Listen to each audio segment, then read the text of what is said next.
The 9 to 5 BS is back to your screens. If you're watching from your iOS, Android device, your laptop, in fact, whatever you're watching from, Sha, just know that you're going to, you're down for a great time. My name is Troy, Trust Troy, T-Roy, whatever tickles your fancy. I mean, I say that a lot, but to see Trust Troy works. That's the name, bro. That is the name. Welcome to another fantastic episode with Sean Michael Ike. We are here today with a fantastic, fabulous man here. Please introduce yourself, sir. He's more than a man. This man is more than a man. Have you ever seen those people that you would watch them on TV? This guy. Why this guy changed This guy is that guy. I watch him a lot on TV. Bring it back. The very recent film that I saw this guy inside, he was kissing a married woman. He was caressing her, and I was like, why are you behaving like this? My reputation precedes me. Yeah. That's it. This is Riyo. Hi guys, Riyo David here. I'm an actor, filmmaker, and I'm right here to talk about my 9 to 5 boo. Let's go. That's what's up. The bullshit that led. Before we get in, right? We have this amazing cup of something in here. Okay. It's called a taste of BS. All right. So anybody that comes on the 9 to 5 BS podcast gets to have a taste of BS. Like literally taste what BS. Literally. Tastes like. I thought I was here to like pour out BS. What am I thinking? This is our own version of BS. Okay. All right. Yeah. Garbage in. Garbage out. Right. What does that be? What does that BS taste like? Damn. I want BS. Interesting. So I'm Riyo, man. Just straight into the conversation. You're an actor, right? Have you always been an actor? No, I've always not been an actor. I worked in TV. I actually started as a presenter, basically. Mado. Yeah, so yeah, somebody like me. I know, right? That's crazy. I did presenting for like a year, and but I wasn't feeling fulfilled, because growing up, I always wanted to be an actor, right? Okay. I remember doing role play way back then. You watch wrestling. I get to tie my sister's scarf, put powder here, and come out feel like I'm on top of the world and stuff. But you have to go through life, study here. I always wanted to be an astronaut, by the way. Whoa. Yeah, I wanted to have a life One in of those space. people. Yeah, but it wasn't what it was at the time. When I realized that my life wasn't going to be mine, probably would be owned by the government and all, and I'll spend more time. And I always like to be in control of my time. So I said, you know what? Let me figure out what I love doing, and that's how this hobby acting came about. Interesting. So would you say like your dreams of being an astronaut was what affected your studies? Because like a lot of people want to go into piloting and all these crazy things careers that Nigerians don't often get. Yeah. But because of that, they do end up trying to study a career, study a course that will lead them to that specific career. Oh no, I didn't think it affected my studies in any way. I made the switch early on, so I think it was in SS2 when I made the switch. And why was because at the time, because I've got like 5 siblings, and I realized that it was going to be cost intensive for my parents, right? At that time, we had a building project going on. We were building, I think it was our second house at the time. So I'm like, man, this would really take away from this man. And then I really have like 5 other persons who need to go to school and all. I was a bit considerate then. I said, you know what, let me just switch this. Let me just switch this and then see what it's like. But that did not happen, not until I heard one of my teachers say something then. He says, do what you love, don't do stuff for the money. Although I wanted to be, I'm really fascinated by space, the galaxies and everything. However, I felt like maybe I'll make more. And then I like to be a pioneer. I'll probably be the first, out of Nigeria to be that guy, go out there and stuff. But because it was heavy, demanding financially, and then, like I said, my time will be taken away from me. I want my time, man. I want my time. I want to be sure of how many hours I have put in today and what I did. Not and then I realized that I hated routines. Oh, Oh, Because it's gotta okay. be a routine work. You know, Yeah. you're in space. No, where do you want to go? Want to visit Mars? How? Nobody Want to float knows. over? So I'm like, okay. So I said, okay, you know what? Let me just make this switch, and then this was what came easy for me: theater. So I started off with theater. It was until after graduation I realized that we didn't have much theater practice way back then because I schooled in Cross River State, Calabar. Oh, okay. So I'm like, nah, I have to make the switch. And then Ebony Live would come in 2013 Mm-hmm. to start their shows, Ojo's in the House. I made an audition for it. They realized that, the white lady Quinty kind of like took a liking to my performance. And then I'm like, okay, maybe I could switch and see Yeah, what this try thing is this. like, you know. And I've always been fascinated about people, right? So if I wasn't doing astronomy, I probably would have done psychology because I want to get into the minds of people. Why do people think this way? Why do people act this way? And all these thoughts and practices and moments has led up to me being an actor that I am now. Okay, so what was the first 9 to 5 job you had out of university? Man, for real, I'm feeling that guy again and I'm hating him again. Honestly, I kid you not. But Riyo, take it easy, one step at a time. So like I said, I wanted to be a presenter at the time. So there's this radio station that just opened up in Calabar, Heat FM, and then this really annoying guy that was head of programs, or was just like he wasn't HR, but he was directly in charge of presenters. I wanted to go to presenting, like be with the guy who's calling the shot, the entertainment shows, be precise. But this guy always pushed me to news. It was boring. Like, I don't want to sit there and then just read this thing for a bit. I want to engage with the people, get listeners, how's this going and all. Every time this guy found me in the studio, I kid you not, this guy treated me like a kid. What are you doing here? Go to the newsroom. I was bullied. I was really bullied. Like, physically, I'm like, I got tired. I literally quit myself. So at the time, were you a staff or it was like an internship type stuff? Internship, my brother.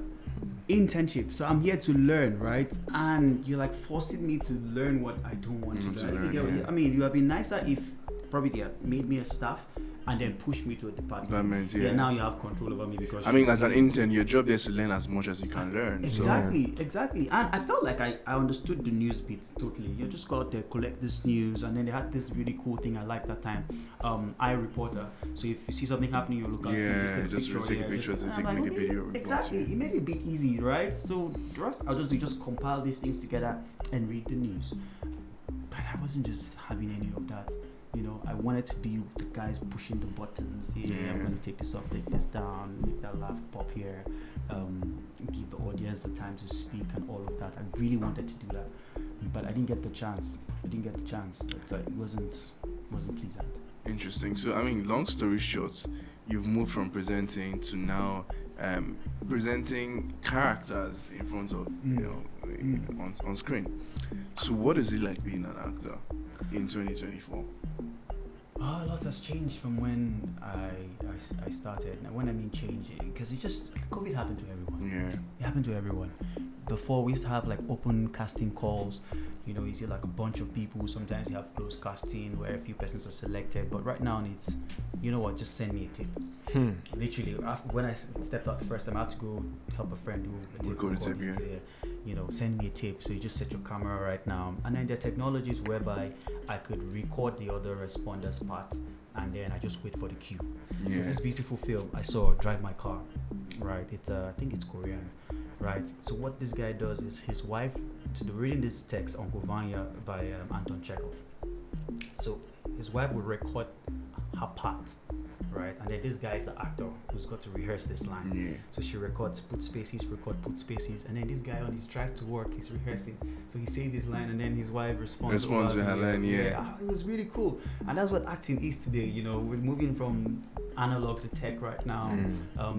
People are making movies on their phones, but it's one crazy thing I don't agree with yet: the fact that seat makers are being called actors. But that's not why we're here, right? Whoa.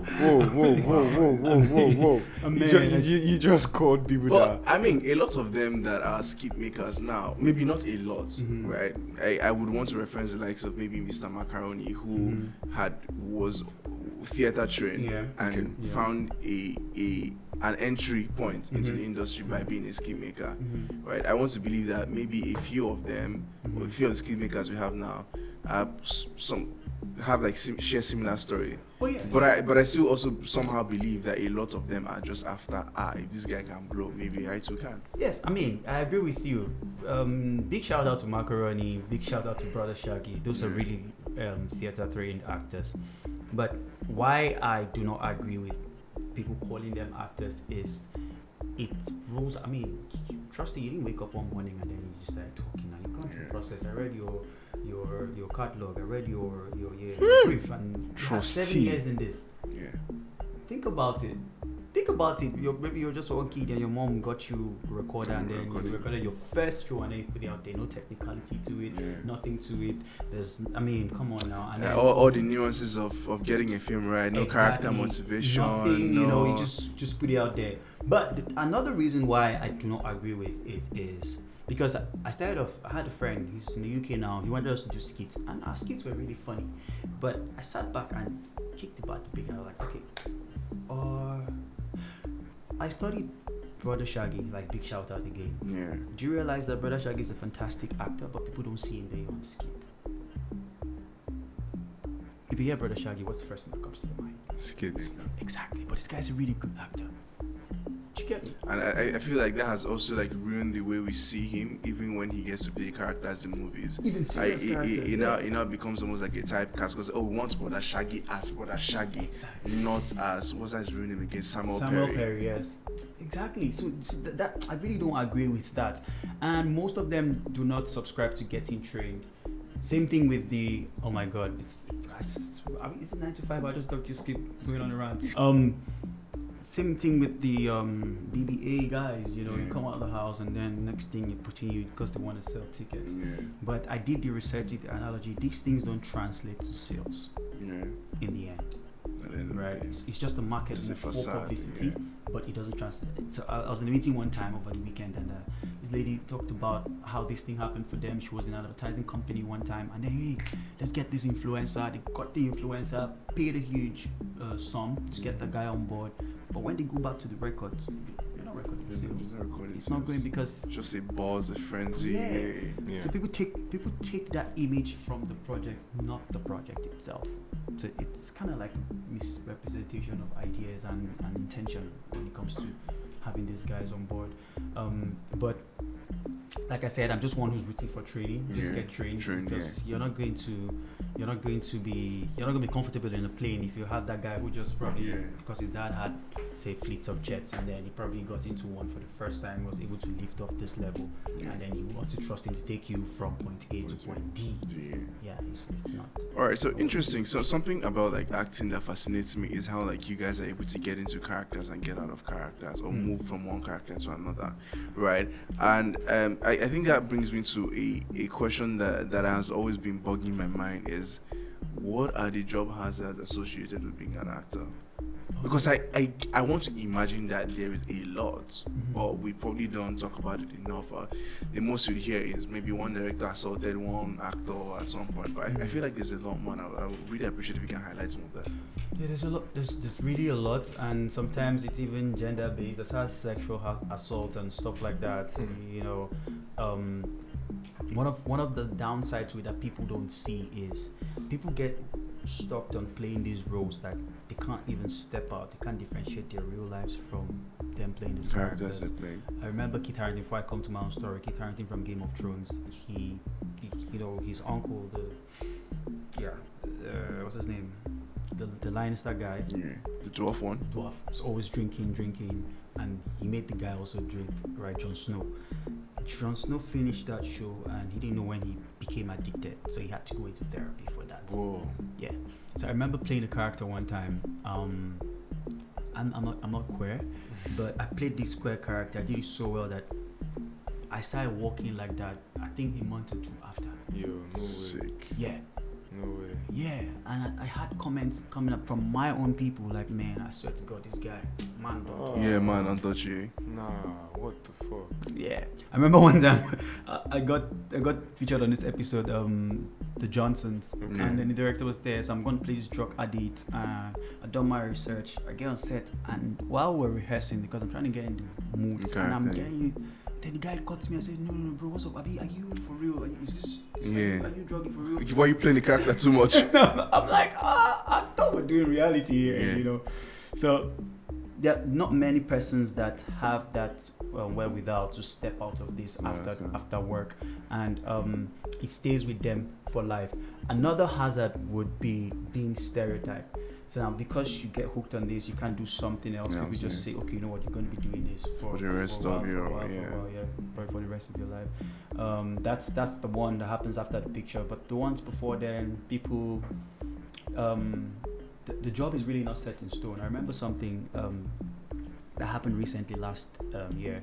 We did one of these shows for Africa Magic, and I remember my friend, he was cast for the show 2 months before. And he's done his research, done his rehearsal and everything. Guess what? The week he was supposed to start recording, let's say he's going to start recording on a Friday. As at Wednesday, they're still telling you, hey, hope you're good. On Thursday of that same week, these guys are talking to me to come on board. I'm like, okay, when? Okay, you're going to come on board tomorrow and all of that. I'm like, I don't really work like this because I like to have time to prepare. However, it's fine because I had auditioned for it, so I had, like, let's say some little idea about the show. I get on set the next day. I'm working, and then we're done that day. The next day, my friend calls me and says, "Hey Riyo, you're playing my character. I'm supposed to play that character."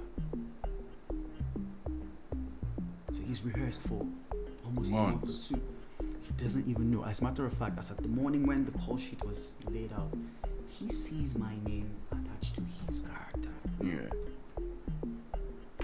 And like nobody told him he wasn't playing the role anymore. You can go. Nobody told him he wasn't playing the role anymore. Even up until the time that they were filming me. And he had done all his. He had spent time.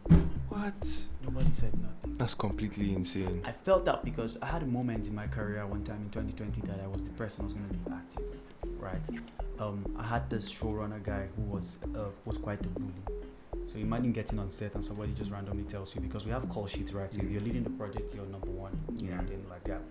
And because there's a lot of disrespect that comes with the crafts, you know. Trust me, if I'm here and Funke is here, I'm insignificant. Mm-hmm. Even if I'm leading the project. I feel you. Yeah, so I have to respect that. Yeah. As much as shouldn't be standard practice, right? And then this guy says to me, "Oh yeah, let's use John DeMello for instance.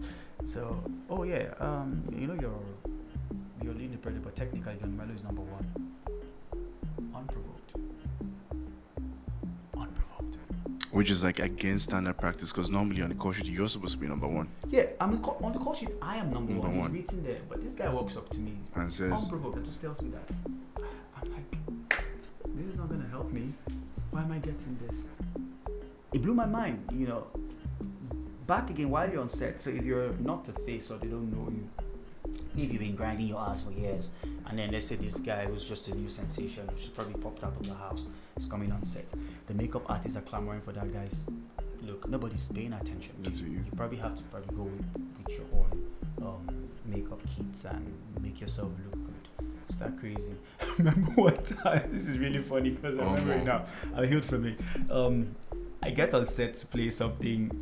It was one of my very first features on Africa Magic. And I go there and they made me come with my costume. So I get in there and guess what? The costumier says, "Oh yeah, you go and iron it."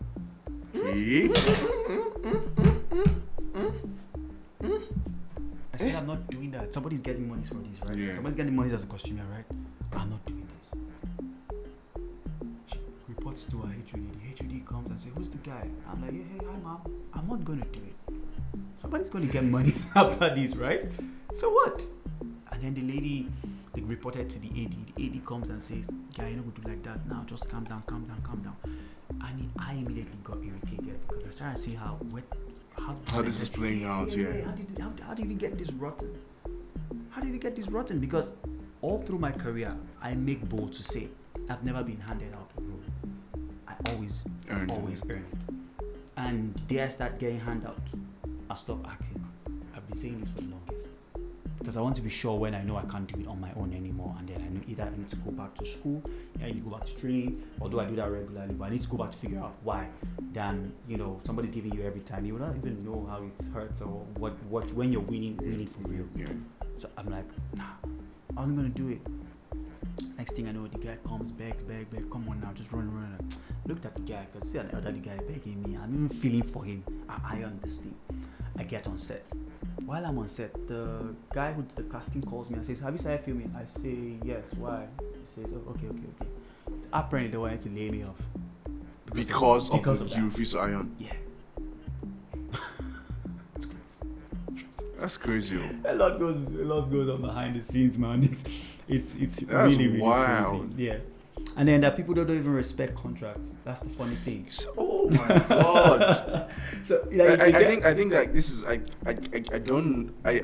this is me thinking, right? I think that this is where like the music business has like an edge over like. Yeah. You guys are way ahead of us. You're not right. Way ahead. My lawyer will drag you to the court, and you will pay that money. That's why when I see these guys come online to talk about, the rest is so Imole and the likes, and then not even there. People talking about split sheets. Yeah, these guys going me. I'm like, because you guys are getting vibes and Nisha and La. This thing is already, you guys are way ahead of us. Nobody gets, even the local guy now knows that I need to know how much would come to me, at least how many percentage at least would come to me, and before I get. I recently had an experience. I was supposed to play.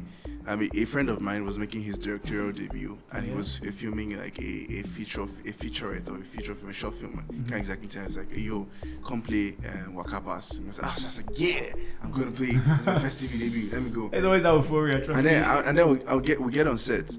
And the lead character, now where's lead now? They started calling the lead in our shop. Where's lead? I said, what's going on here? They now try to, find another lead character. Then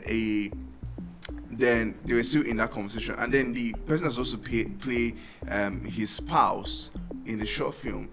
I was like, what's going on now? I'm supposed to be on set by now. I'm waiting for you guys to call. Like, oh, never see this. Okay, let me call the lead. She calls the lead up, and I don't know how the conversation pans out, but the lead calls back and says, okay, what's up? Apologizes, says some bullshit, and says he's going to show up. I said, okay, they're still setting up this location for this other scene. Let's go to another location, meet us there. I was like, okay, I think I stepped out to do something, and I was while on my way coming back, I was like, are you guys done? Say, lead say no go shop again. Lead pulled out. This is after spending. And what was funny on the day of the shoot, and what was funny to me was that this lead, in the conversation they had, this guy had said if they were not going to shoot within this period, he was not going to be available for the next few months. So they had to push the shooting schedule back. It costed them a lot more money to accommodate the guy to shoot on that day that he said he was not going to be available. That he was going to be available. So I'm like, what is all this? Yeah. Right? And there's even mail trail to the conversation they have had. I was privy to look at this. I was like, why is it? I said it will never happen. When the conversation can happen, I started asking this guy, did you guys put an indemnity clause in this contract? Did you guys? Because in the music business, bro, it's watertight in such a way that you cannot afford this kind of lapses. And you get called out because it's costing money, it's costing production time. Yeah, so I'm curious, right? Speaking of contracts, is it binding? Like, does the A-listers, do they respect this contract? So let's say an A-lister, right, has an appointment or has done music with some guy, and then they need to perform this song together, and the guy doesn't show up. Is that something that says, okay, you probably get a refund, or I get an extra percentage from whatever monies that came from there? Because you talked about this guy standing up your guy's shoot, right, with no remorse on the day of shoot and all of that. Yeah. So I mean, in the music business, which I feel like this is how it should work, like everywhere. If that's why, like, the first thing they'll tell you in like music school as an artist is get a lawyer even before you get a manager, because because of how monetized Afrobeat is now in the music industries. Monies can be made in, So if there is a contract at any point in time that is legally binding, right, with all the clauses intact, everything, the likelihood of you getting what you deserve is a lot higher. Right, so if let's say you have an arrogant A-list artist that just does not want to honor the contract that he has signed, if you take that contract to court, you have a very high likelihood of getting what you deserve. Even in Nigeria, where the masses favor the superstar, you will get what you deserve. You will get what you deserve, because even like when contracts are laid out, one of the first points of conflict resolution that you find is arbitration before you even go to litigation. So like in all those steps, you have a chance of getting what you deserve. And I mean, if it comes to contracts, like the most you would find is, okay, it's usually promoter and artist, event organizer and artist, or a split sheet publishing conversation of, okay, I'm a songwriter, this is what I deserve, or a producer's agreement. And those things are done in the essential. Like what is standard, or what should be standard, is if we're in the studio recording a song now and we're done, the split sheet's already been prepared. Okay, what did you contribute? You wrote this verse, you wrote the chorus, and those things are documented in such a way that, okay, lawyer, I read the split sheet, this percentage is going to this person, this percentage is going to this person. Those are the way the constitutions weigh. And in some cases, for like emerging music creators, some persons might say it's not a fair conversation because this artist wants more. Well, yes, those kind of things happen because of how big this artist. I heard recently that no matter who you are, Beyonce collects 70% on her publishing. If you bought 10 that wrote the song, you go and share the remaining percentage. For real? Yeah, she collects 70% of the part. If you bought 20, all of you go and share the remaining publishing. And that's right. So I mean, that's why that's how the music business is. Like we're getting better with getting what we deserve and the legal system. And I really hope that on the Nollywood front we get to get that sorted real quick. Yeah, I for real, things are looking up for Nollywood, to be real and to be honest, right? People are, because as much as we get Western influences coming over here, and now we're contending for Oscars, and these guys have their requirements, so there's only so little we can do. We have to play to their tune, and people are getting more schooled and skilled with filmmaking. So that's why it's easy. Yeah, I mean, I'm seeing a lot of Nollywood films now. Like it's kind of like my favorite genre when I open Netflix. Oh yeah? I recently just saw yes, Nollywood. Thanks. Yeah. That's cool. I mean, followed by would I say no? I will not say led by, because I've just recently watched only 2 Bollywood and the Tollywood films. Oh, okay. That I like, but I think Nollywood. I recently just saw the Black Book, and I was like, oh my god, this was such a great movie. Yeah. Right. Yeah. Which other one did I recently see as well? I saw Adire as well. I'm like, this was perfectly executed storytelling. So we're getting there. Yes, we are. It's just like small baby steps, bro. But we need to move fast, man. We need to move fast. We do. I think we're there. We're there for real. And when we get Nigeria Avengers. I mean, Nia Akimilayo did Akimilayo, yes, Nia Akimilayo. He did Mikolo, this animation. I never saw it. That, by the way, I'm sure you should. Oh, you're I'm about to go and check this out. I haven't seen this animation. Yeah. I mean, it kind of looks weird. Not in a bad way, because like I'm used to seeing it's new. It will take some getting used to. Yeah, exactly. There's a keke and a dragon. Something. See that movie. Exactly. I mean, besides that, I'm not saying something that Disney is doing. Bisola Yola is on something from Disney as a voiceover character. Kehinde Bankole as well. Lala Akindoju is on it as well. So I mean, we're moving. I just wish that we get more standardization. And more funding for things like this. Well, Netflix has money. Prime Videos, I think their money has, I wouldn't say run out, but they've left it. I don't know. It's a conversation for another day. Because I want to speak to that, but I don't know how relevant it will be then. But I'll just say, I just feel like when it comes to pitching to investors and people coming in, right? It's important that we don't just say that we have the numbers. We have 200 million people, because if it comes down to the detail of it, it's not 200 million people that subscribe. Not 200 million people are literate. Shit ton of people are still watching pirated films on Telegram. Some don't even know. So you get, so it's good that Bro, some don't even know. I went to audition for Family Feud, and there was this woman that was on stage talking, and I was like, what do you do for fun? I like to watch movies. I've even downloaded this Funka Kindele, A Tribe of Judah. I'm going to watch it this night. And the whole hall screamed. I was like, this woman doesn't even know that piracy is wrong. And she was blissfully ignorant. Yeah. So it's an actual problem as well. I didn't lose my train of thought. Same thing now. The thing is, I realized that it's just 15% of the population that subscribes to Netflix and Amazon. So it's hard for them. That's why Amazon says, hey, I'm going to cut down funding. Yeah. Because I think I was told a lie. And it's only right that these things are corrected. Yeah. So I feel like we need to embark on more sensitization projects, encourage people to become digital and more. More. Riyo, thank you very much for joining us on this conversation. All right, thank you very much for joining the show. I think this is with these few points of ours. I'm sure that we have been able to convince you and not confuse you. That job hazards in Nollywood is a thing. Right. This your voice don't go. This your voice don't go. Oh yeah, for real, bro. Thank you very much again for joining the show. Every profession has their job hazards, and I'm glad that you've been able to spotlight some of these things, because I'm sure that people glamorize Nollywood.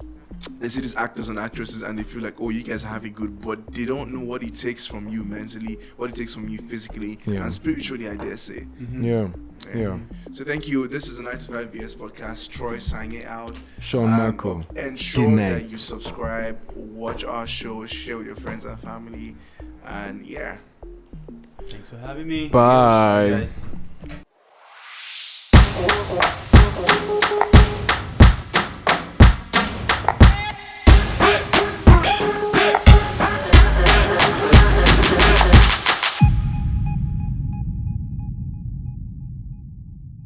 My voice seems like it's back, but a little bit with more punch, that kind of Dan Foster register, great voice, who I compare it to again on the radio? Rick D's on the midday always says, yeah, I know. You probably don't know who those people are, but Yeah, you're not Gen Z.